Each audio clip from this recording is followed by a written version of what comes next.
Hello guys, welcome back to this channel. In today's tutorial, I'm going to show you how you can create data validation in Google Sheets mobile.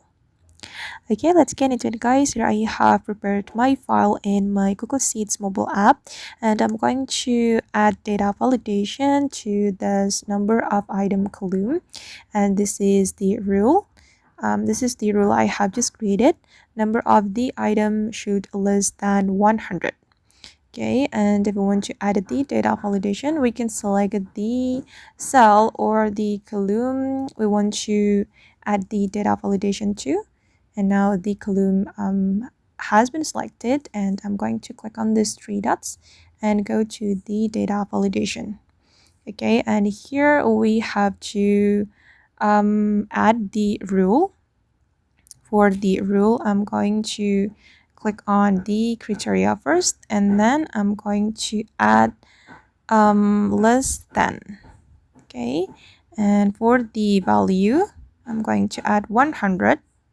Okay, and then here we have to choose on invalid data. We can choose either show warning or reject input. So when the data is invalid, you can choose either you want to add warning or reject the input. And I'm just going to select show warning, and we can click on save. And I'm going to try it. I'm going to add 50. Okay, it's still valid, and I'm going to try to add invalid value. I'm going to add 106.